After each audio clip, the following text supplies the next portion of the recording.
Film की शुरुआत एक शांत गांव से होती है, जहां कुछ सीधे साधे लोग चर्च में इकट्ठा होकर इस बात पर चर्चा कर रहे होते हैं कि अब क्या किया जाए, क्योंकि एक खतरनाक गुंडे बार्थो की नजर अब उनके गांव पर पड़ चुकी थी। लोग बताते हैं कि बार्थो पहले भी कई गांवों को डरा धमकाकर हड़प चुका है। तभी एक नौजवान मैथ्यू कहता है, हम यहाँ से नहीं जाएंगे, हम कानून की मदद लेंगे। लेकिन बाकी गाँव वाले जवाब देते हैं कि बार्थो ने कानून को भी खरीद रखा है। इसी बीच चर्च के बाहर शोर सुनाई देता है। बार्थो अपने गुंडों के साथ गांव में आ गया था। सभी लोग बुरी तरह से डर जाते हैं। बार्थो गांव वालों से कहता है, मुझे तुम्हारी जमीनें चाहिए, अब या तो खुशी खुशी दे दो या फिर मैं जबरदस्ती ले लूंगा। चलो एक ऑफर देता हूँ, 1 बीघा जमीन के बदले मैं तुम्हें 2000 रुपए दूंगा। गांव वाले जवाब देते हैं, ये तो बहुत कम है, हमारी जमीन की ये कीमत नहीं हो सकती। ये सुनकर बार्थो के गुंडे भड़क जाते हैं और गाँव वालों को चर्च से बाहर निकालकर मारने लगते हैं। चर्च में भी आग लगा दी जाती है। इसके बाद बार्थो कहता है, मैं 3 हफ्ते बाद लौटूंगा। जिन्हें मेरा ऑफर मंजूर है वो कागज तैयार रखें और जिन्हें मंजूर नहीं है उनका सिर्फ भगवान ही मालिक होगा।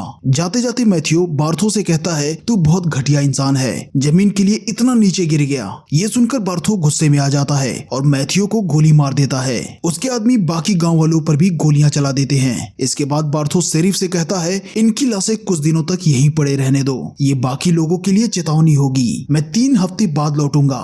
कुछ समय बाद हम एक दूसरे गांव में एक काउबॉय को देखते हैं जिसका नाम सेम है। वो गांव के एक बार में आता है, लेकिन वहाँ पहले से ही जोस नाम का एक और काउबॉय बैठा हुआ था। सेम बार के अंदर जाता है और सीधे बार मालिक के पास पहुंचकर कहता है, मैं एक अपराधी को ढूंढ रहा हूँ। उसने कुछ दिनों पहले एक किसान और उसके बेटे को बेरहमी से मार डाला और उसकी पत्नी के साथ बुरा सलूक किया। मैं उसी का बदला लेने आया हूँ और वो अपराधी कोई और नहीं बल्कि तू ही है। जैसे ही बार मालिक के आदमी कुछ करने की कोशिश करते हैं, सेम बिजली की रफ्तार से सबको खत्म कर देता है। फिर बार मालिक गिड़गिड़ाते हुए कहता है कि मेरे बीवी बच्चे हैं, मुझे मत मारो। लेकिन सेम जवाब देता है, तेरे बिना वो ज्यादा खुश रहेंगे। और ये कहते हुए वो उसको गोली मार देता है। बार के बाकी लोग डर के भाग जाते हैं, लेकिन जोस वहीं बैठा रहता है। वो सेम से कहता है कि पैसों के लिए किसी को भी मारना अच्छा धंधा है। बाहर आने पर सेम की मुलाकात एमा से होती है, जो अपने एक साथी के साथ वहाँ आई थी। एमा सेम को बताती है कि हमारे गांव के लोग खतरे में हैं। एक बहुत ही खतरनाक आदमी बार्थो ने हमारे गांव के शेरिफ को अपने साथ मिला लिया है। वो हमारी जमीनें छीनना चाहता है। उसने मेरे पति को मेरे आंखों के सामने ही मार दिया।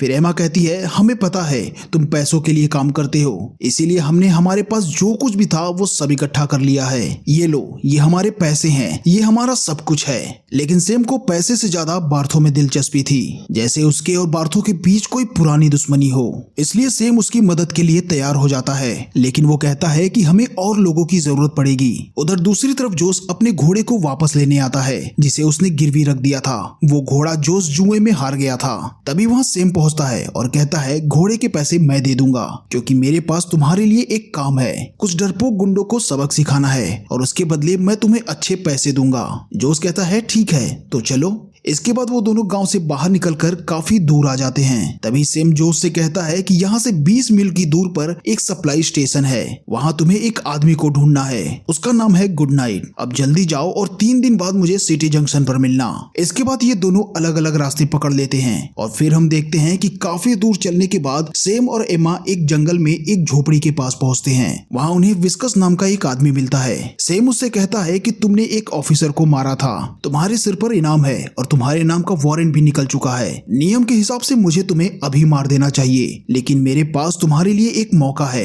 अगर तुम मेरे साथ चलो तो ज्यादा कुछ नहीं करना, बस कुछ पागल बदमाशों को खत्म करना है। काम पूरा होने के बाद मैं तुम्हें आजाद कर दूंगा। विस्कस इसके लिए मान जाता है। वहीं दूसरी तरफ काफी दूर चलने के बाद जोस भी गुड नाइट तक पहुंच जाता है। वहाँ उसे गुड नाइट के साथ बिली भी मिलता है, जो कि मौत का खेल खेल रहा होता है। इस खेल में एक ही जिंदा बचता है, लेकिन जैसे ही सामने वाला गोली चलाने वाला होता है, बिली बिजली की तरह तेजी से अपने हेयर पिन से उसे मार देता है। इसके बाद गुड नाइट वहाँ मौजूद लोगों से पैसे इकट्ठा करता है और जब वो जोस के पास पहुँचता है तो जोस उससे कहता है, मुझे सेम ने तुम्हें बुलाने को भेजा है। गुड नाइट कहता है, मैं तो चलूंगा, लेकिन बिली हमेशा मेरे साथ रहता है, इसलिए वो भी साथ आएगा। फिर हम देखते हैं 3 दिन बाद सभी लोग वहाँ मिलते हैं जहाँ सेम ने सबको बुलाया था। सेम और गुड नाइट एक दूसरे को देखकर खुश हो जाते हैं, क्योंकि वो पुराने दोस्त थे। गुड नाइट कहता है, ये बिली है, ये हमेशा मेरे साथ रहता है। सेम गुड नाइट से कहता है कि ये मिस एमा हैं और इन्हीं के काम के लिए मैंने तुम्हें बुलाया है। गुड नाइट एमा से कहता है, मिस एमा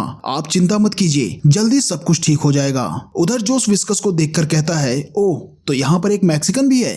अब तक सेम अपने साथ 4 शानदार लड़ाकों को जोड़ चुका था। अब वे 5वें साथी की तलाश में जैक होन नाम के एक आदमी को ढूंढने जाते हैं। जब ये लोग वहाँ पहुँचते हैं तो उन्हें जैक होन की जगह 2 लोग मिलते हैं जिनके पास जैक की बंदूक होती है। वे कहते हैं कि हमने जैक को मारकर पहाड़ से नीचे फेंक दिया। उसने अब तक 600 से ज्यादा आदिवासियों को मारा है, लेकिन आज हमने उसे खत्म कर दिया। अब हमें इसका अच्छा इनाम मिलेगा। तभी जैक होन वहाँ दौड़ता हुआ आता है और गुस्से में उन दोनों को मार देता है। वो कहता है इन दोनों ने पीछे से मेरे सिर पर पत्थर मारा और मेरा सारा सामान लूट लिया। इसके जवाब में सेम कहता है हमें ऐसे लोगों की जरूरत है जो बार्थो जैसे खूंखार आदमी से लड़ सकें। मुझे उम्मीद है आप हमारी मदद जरूर करेंगे।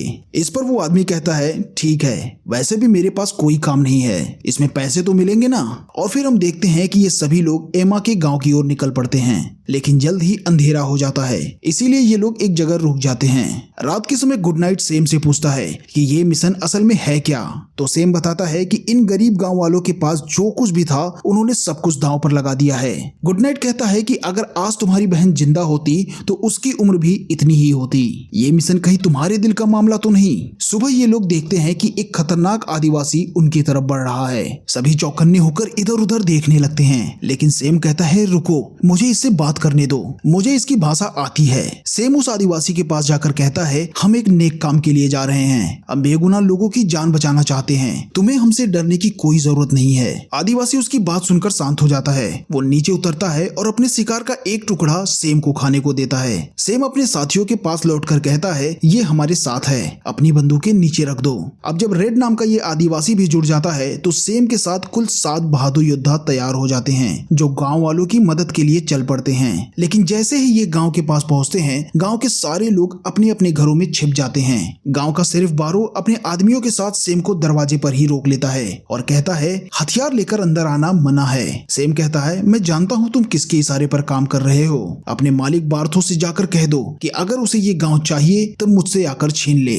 बारो कहता है तुम नहीं जानते कि वो क्या कर सकता है, और जैसे ही वो अपने आदमियों को इशारा करता है रेड अचानक से पीछे से आकर बारो को मार देता है। अब बार्थो के आदमी चारों तरफ से घिर जाते हैं क्योंकि सेम और उसके साथी पहले से ही मोर्चा संभाल चुके थे, और फिर अचानक से दोनों ओर से गोलियां चलने लगती हैं। हम देखते हैं कि सेम और उसके साथी इतने तेज और सटीक निशानेबाज हैं कि बार्थो के लोग उसके सामने टिक ही नहीं पाते। जैक हॉर्न तो किसी जंगली भालू की तरह दुश्मनों को कुचल रहा होता है। गुड नाइट के साथ कुछ तो गड़बड़ लग रही थी, लेकिन जोस, बिली और बाकी साथी चारों तरफ से अच्छी तरह जमे होते हैं। बिली अपनी नुकीली चाकू से बिजली की रफ्तार से दुश्मनों को एक के बाद एक मारे जा रहा था। जोस भी बहादुरी से लड़ते हुए एक एक दुश्मन को ढूंढ ढूंढ कर खत्म कर रहा होता है। ये देखकर कि गुड नाइट दुश्मन को नहीं मार पाया वो खुद भी घबरा जाता है, और इसी बीच बार्थो के लोग अपनी जान बचाकर भागने लगते हैं, लेकिन सेम और उसके साथी उन्हें भागने नहीं देते। विस्कस भी जोश में आकर दुश्मनों को दौड़ा दौड़ा कर मारता है, और रेड भी किसी को गांव से बाहर नहीं जाने देता। इतने में एक दुश्मन गुड नाइट के सामने से निकल जाता है जिसे वो गोली नहीं मार पाता। तब जोश आकर कहता है जल्दी निशाना लगाओ वरना वो भाग जाएगा, पर गुड नाइट फिर भी कुछ नहीं कर पाता और दुश्मन बचकर भाग जाता है। तभी बिली आकर कहता है कि बंदूक ही जाम थी और बात को संभाल लेता है। इसके बाद सेम अपने साथियों से कहता है कि ये बहुत अच्छी शुरुआत रही, और फिर वो छुपे हुए शेरिफ से कहता है जल्दी बाहर निकलो और जाकर अपने मालिक बार्थो से कह देना कि अब इस गांव पर हमारा कब्जा है, और अगर उससे ये गांव चाहिए तो मर्द बनकर आए और ले जाए। शेरिफ डर कर कहता है कि वो बहुत बड़ी सेना लेकर आएगा, जिस पर सेम जवाब देता है ले आए, हम उसका भी सामना कर लेंगे। इसके बाद एमा गांव वालों को बाहर आने के लिए कहती है और बताती है कि अब डरने की कोई जरूरत नहीं, ये योद्धा अब हमारी सुरक्षा करेंगे, इन्हें मैंने ही बुलाया है। फिर सेम गांव वालों से कहता है कि हम तुम्हारी मदद करने के लिए आए हैं, लेकिन इसके लिए हमें तुम्हारा साथ चाहिए। जिस पर गांव वाले कहते हैं कि हम लड़ नहीं सकते, हमारे पास इतनी हिम्मत नहीं। सेम कहता है कि जब हाथ में बंदूक आएगी तो हिम्मत भी अपने आप ही आ जाएगा, हम तुम्हें सिखाएंगे, और अब तुम्हारे पास सिर्फ 1 हफ्ता है क्योंकि 3 दिन लगेंगे खबर पहुंचने में, 3 दिन बार्थो के लौटने में और 1 दिन तैयारी में। इसलिए आज की रात अच्छे से सो लेना क्योंकि अगली बार वो पूरी फौज लेकर आएगा। रात में सभी लोग मिलकर अच्छा खाना खाते हैं और थोड़ा सुकून की सांस लेते हैं। अगली सुबह कुछ गांव वाले डरकर गांव से भागने लगते हैं, जिसे देखकर सैम और उसके सभी साथी हैरान रह जाते हैं। वो कहते हैं कि हम इन्हीं लोगों की मदद करने आए थे और अब ये लोग ही भाग रहे हैं। लेकिन तभी एमा बाकी बचे गांव वालों के साथ सामने आती है जो हथियारों के साथ लड़ाई के लिए तैयार खड़े होते हैं। फिर जोश और बाकी साथी मिलकर उन्हें निशाना लगाना और लड़ने की ट्रेनिंग देने लगते हैं, लेकिन बहुत कोशिशों के बाद भी कोई सही निशाना नहीं लगा पाता। गुड नाइट नाइट उन्हें बार बार अभ्यास करने को कहता है, लेकिन फिर भी सब मिलकर एक सही निशाना नहीं लगा पाते, जिससे गुड नाइट को बहुत गुस्सा आता है। तभी जोस कहता है कि अगर आप जैसा कोई अच्छा निशानेबाज उन्हें दिखा दे तो उनका हौसला बढ़ सकता है। इस पर गुड नाइट बंदूक लेकर तीनों निशानों पर एकदम सही गोली चलाता है, जिससे सभी हैरान रह जाते हैं। फिर जोस सबको समझाता है कि तुम्हें भी ऐसे ही सीखना होगा। इसके बाद सभी मिलकर एक योजना बनाते हैं कि अगर ये नए लड़ाके 10 मीटर की दूरी से भी सही निशाना लगा लें तो शायद जीत की उम्मीद बाकी है, लेकिन इसके लिए हमें हथियार और बारूद चाहिए। इसीलिए ये सब पास की खदान पर हमला कर देते हैं, जहां बार्थो के लोग गांव वालों को बंदी बनाए हुए थे। सैम और उसके साथी एक एक करके सभी को मार देते हैं और वहां के मजदूरों से कहते हैं कि अब तुम सब आजाद हो और हमारे साथ मिलकर लड़ सकते हो। फिर ये लोग वहां के सारे हथियार और बारूद उठाकर गांव वापस आ जाते हैं। अब ये सभी लोग दिन रात मेहनत करके लड़ाई की तैयारी करने लगते हैं। उधर शेरिफ बार्थो को सारी खबर दे देता है। ये सुनकर बार्थो चौंक जाता है और कहता है कि सिर्फ 7 लोगों ने मेरे 22 सबसे अच्छे लड़ाकों को मार डाला। शेरिफ कहता है कि वो सभी बहुत तेज और होशियार हैं। ये सुनते ही बार्थो गुस्से में शेरिफ को गोली मार देता है और अपने लोगों से कहता है अब बहुत हो गया, पूरी सेना तैयार करो, मैं उन सबको अपने पैरों के नीचे कुचल दूंगा। अगले दिन हम देखते हैं कि एमा खुद निशाने की प्रैक्टिस कर रही होती है। तभी जोस आता है और कहता है कि तुम तो बड़ी होशियार निकली। इस पर एमा बताती है कि उसके पिता ने यह सब सिखाया था। जोस उसे खुश करने की कोशिश करता है, लेकिन एमा उसकी बातों पर ध्यान नहीं देती। फिर जल्दी ही हम देखते हैं कि ये सभी लोग अपनी तैयारियों में और भी पक्के होते जा रहे हैं। उन्होंने गांव के चारों तरफ बारूद बिछा रखा है और छिपने के लिए गड्ढे खोद रखे हैं ताकि दुश्मन को चौंकाने का कोई मौका ना मिले। रात को सभी लोग मस्ती करते हैं और शराब पीते हैं, क्योंकि किसी को नहीं पता था कि इस लड़ाई के बाद कौन कौन जिंदा बचेगा। अगले दिन बार्थो अपनी फौज के साथ गांव की तरफ बढ़ रहा होता है, लेकिन अब तक सैम और उसके सभी साथियों की तैयारी पूरी हो चुकी थी। लेकिन इसी बीच गुड नाइट वहां से जाने का फैसला करता है। सैम उसे रोकने की कोशिश करता है, पर गुड नाइट कहता है कि उसे हर वक्त एक उल्लू दिखाई देता है जो उसे घूरता रहता है, इसीलिए वो इस लड़ाई में शामिल नहीं हो सकता। इतना कहकर वो चला जाता है। बाकी लोग वहीं डटे रहते हैं और कहते हैं कि हमने कभी हार नहीं मानी, अब भी नहीं मानेंगे। तभी एमा सैम के पास आती है और कहती है कि वो गुड नाइट की जगह लेगी, क्योंकि वो भी एक अच्छी निशानेबाज है। इसके बाद अगला दिन आता है। सब लोग पूरी तरह से तैयार होते हैं। बार्थो भी अपनी सेना के साथ गांव के बाहर पहुंच जाता है। सैम के साथी अपने अपने ठिकानों पर तैनात हो जाते हैं। बार्थो का आदिवासी सेनापति हमला शुरू करता है और फौज गांव की तरफ बढ़ने लगती है। उनके घोड़ों की आवाजें गांव में साफ सुनाई दे रही थी। जैसे ही उनकी फौज बारूद के पास पहुंचती है, सैम और उसके साथी बारूद में आग लगा देते हैं, जिससे जमीनें फटने लगती हैं और कई सारे दुश्मन मारे जाते हैं। अचानक हुए इस धमाके से बार्थो की सेना बिखर जाती है और कुछ समझ नहीं पाती। तभी गाँव के लोग और सैम के साथी चारों तरफ से दुश्मनों को घेर कर हमला शुरू कर देते हैं, कुछ जमीन के नीचे से तो कुछ ऊपर से। बार्थो की फौज समझ ही नहीं पाती कि क्या हो रहा है, लेकिन दुश्मन की संख्या बहुत ज्यादा थी। वे धीरे धीरे गांव के अंदर घुसने लगते हैं। तभी सैम और उसके साथी उन पर गोलियां बरसाने लगते हैं। सैम का हर साथी बहुत अच्छा निशानेबाज होता है। बिली चाकू और बंदूक से लड़ रहा होता है। जैक तो जैसे किसी दैत्य की तरह दुश्मनों को कुचल रहा होता है। सैम की योजना काम कर रही होती है। वे दुश्मनों को सिर्फ मार ही नहीं रहे, बल्कि उन्हें एक तय जगह की तरफ धकेल भी रहे थे।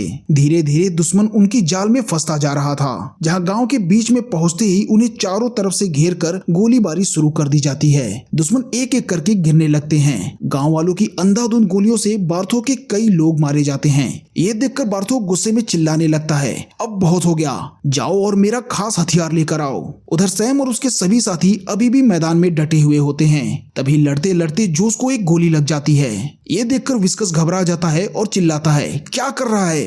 वो फौरन बीच में आ जाता है और जोस को बचाने के लिए चारों तरफ गोलियां चलाने लगता है। इससे जोस को थोड़ी राहत मिलती है, लेकिन तभी बार्थो के लोग मशीन गन लेके आ जाते हैं। उधर गांव के अंदर भी बार्थो के कई आदमी अब भी छुपे हुए होते हैं। सैम और उसके सभी साथी अब भी हिम्मत से लड़ रहे होते हैं। वे किसी भी कीमत पर पीछे हटने को तैयार नहीं थे। तभी अचानक गुड नाइट वापस लौट आता है और लड़ते हुए सैम से कहता है, सब लोग अंदर छिप जाओ, उनके पास मशीन गन है, वो सबको भून डालेंगे। जैसे ही गुड नाइट ये कहता है, मशीन गन से अंधाधुंध गोलीबारी शुरू हो जाती है। बार्थो के आदमी बेकाबू होकर गोलियां बरसाने लगते हैं, जिससे सिर्फ गांव वाले ही नहीं बल्कि खुद बार्थो के आदमी भी मारे जाते हैं। लेकिन बार्थो को उसकी कोई परवाह नहीं थी। सैम और उसके साथी भागकर जल्दी से अपनी अपनी जगहों में छिप जाते हैं। गोलियों की बारिश थोड़ी देर तक यूं ही चलती रहती है। जब गोलियां खत्म हो जाती हैं तो सैम कहता है, जल्दी करो, औरतों और बच्चों को यहाँ से निकालना होगा। उधर बिली और गुड नाइट ऊपर टावर पर जाकर मोर्चा संभाल लेते हैं, लेकिन नीचे डिनाले चुपके से जैक के पीछे से हमला कर देता है। जैक फिर भी डटा रहता है और डिनाले की तरफ बढ़ता है। फिर डिनाले उस पर एक के बाद एक कई तीर चला देता है, जिससे जैक बुरी तरह से घायल होकर गिर जाता है। सैम जल्दी से गांव की औरतों और बच्चों को जंगल की ओर भेज देता है। अंदर डिनाले अब एमा की तरफ बढ़ने लगता है। एमा की गोलियां भी खत्म हो चुकी थी, जिससे वो बुरी तरह से घबरा जाती है। तभी पीछे से रेड आ जाता है और तेज चाकू से डिनाले पर हमला कर देता है। रेड उसे कई बार काटता है और आखिरकार उसे मार देता है।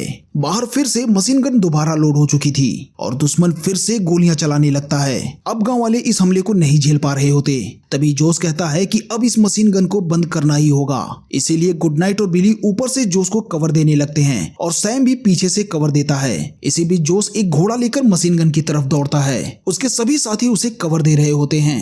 जोस भी कई दुश्मनों को मारते हुए मशीन गन की तरफ बढ़ता है। तभी बार्थो कहता है ऊपर टावर पर निशाना लगाओ। जल्द ही उसकी टीम मशीन गन से टावर को निशाना बनाकर शूट करने लगती है। इस हमले में बिली और गुड नाइट दोनों ही गोलियों से छलनी होकर मारे जाते हैं, लेकिन अब तक जोस काफी करीब पहुंच चुका था। हालांकि आखिरी वक्त में वो भी गोलियों से जख्मी हो जाता है, लेकिन अब वो मशीन गन के पास था। मरते मरते भी वो मशीन गन को बम से उड़ा देता है। मशीन गन के तबाह होने के बाद बार्थो कहता है कोई बात नहीं, अब तक वे सभी मारे जा चुके होंगे। फिर वो अपने बचे हुए साथियों के साथ जैसे ही गांव में घुसता है, सैम उसके आदमियों को मार देता है और खुद बार्थो के सामने आकर खड़ा हो जाता है। जैसे ही बार्थो गन उठाता है, सैम उसे शूट कर देता है। बार्थो भागने की कोशिश करता है, लेकिन सैम उसे गोली मारकर लंगड़ा कर देता है। बार्थो अपनी जान बचाने के लिए चर्च में छिप जाता है। सैम चर्च में जाकर बार्थो से कहता है, क्या मैं तुम्हें याद हूँ? सालों पहले तूने एक गांव को उजाड़ा था, मेरी माँ की इज्जत लूटी और मेरी बहनों को फांसी पर लटका दिया था। तूने मुझे भी फांसी पर चढ़ाया था, लेकिन मैं बच गया।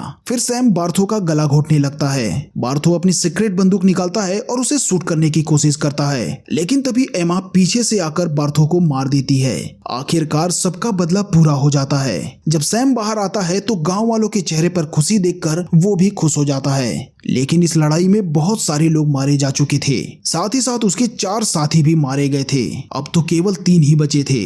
गांव वाले इन तीनों का शुक्रिया अदा करते हैं और वो उन्हें याद रखने के लिए उनके 4 साथियों की समाधि अपने गांव में बनवाते हैं। ये सातों एट द मैग्निफिसेंट 7 कहलाते हैं, क्योंकि उन्होंने उन मासूमों के लिए लड़ा जो खुद अपनी लड़ाई नहीं लड़ सकते थे। और इसी के साथ ये मूवी यहीं खत्म हो जाती है।